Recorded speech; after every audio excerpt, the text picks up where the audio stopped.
বৃথা গেছে তা নয়, সেই রক্ত থেকে জন্ম নিয়েছে আবু সাঈদরা, সেই রক্ত থেকে জন্ম নিয়েছে জুলাই এবং আগস্টের বিপ্লবীরা। কথা বলেন ঠিক না দেখে?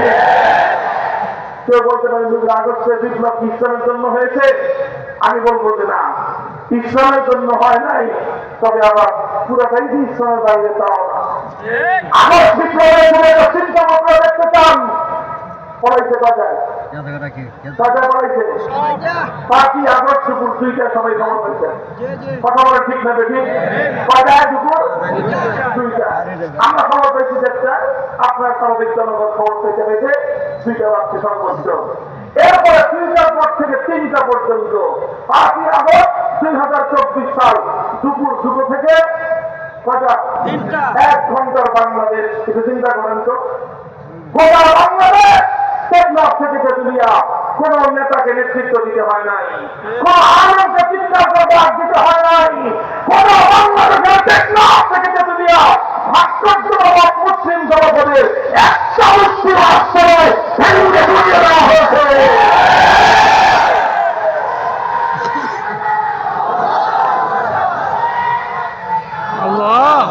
বলেন এই মুসলিম ভাঙছে কারা? বিপ্লবীরা। বলেন কারা ভাঙছে? বলেন 5ই আগস্ট বাংলাদেশকে মুক্তিমুক্ত করেছে কারা? বিপ্লবীরা। এটা অর্থ এটা না যে হিন্দুদের মূর্তির বিরুদ্ধে আমাদের কোনো কথা আছে না। আপনাদের মূর্তি হিন্দু ধর্ম নয়, এভাবে দেব দেবতার মূর্তি বানায়, বাপের মূর্তি বানায়, দাদার মূর্তি বানায়, দেশটাকে এভাবে শিরকি কালচার দিয়ে ভর্তি করে ফেলা হবে। এদেশের মুসলমান আমাদের ভালো চোখে লাগে না। সুযোগ পাওয়ার প্রথম মুহূর্তের জন্য বাংলাদেশ মুক্তিমুক্ত হয়েছে। এ থেকে বোঝা যায় 5ই আগস্টের বিপ্লব ইসলামের সূর্যোদয় না হলেও এটা ইসলামী বিপ্লবের সূর্যোদয়ের আগের সূর্যের সাদিক ছিল।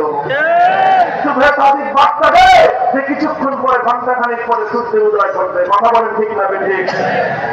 তাই আমরা 5ই আগস্টের বিপ্লবোত্তরে বাংলার মাটিতে দাঁড়িয়ে স্পষ্ট ভাষায় আমাদের দাবি তুলতে চাই। এটা আমি বলছি, আমাদের এই কথা যেন কর্মকুহরে প্রবেশ করে সেইভাবেই বলছি। আমরা বাংলাদেশে এখন সংবিধান সংস্কার চলছে। কথা বলেন ঠিক না বেশি? সংবিধান সংস্কার কমিশনকে 15ই জানুয়ারি পর্যন্ত সময় বৃদ্ধি করে দেওয়া হয়েছে।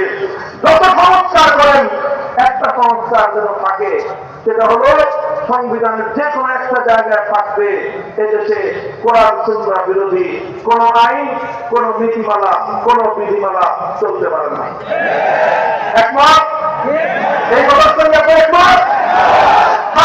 বাংলাদেশের 90% মুসলমানের বাংলাদেশে ইসলামী শরিয়া বিরোধী, কোরআন সুন্নাহ বিরোধী কোন আইন কার্যকর হতে পারে না। কথা বলেন ঠিক না বেশি?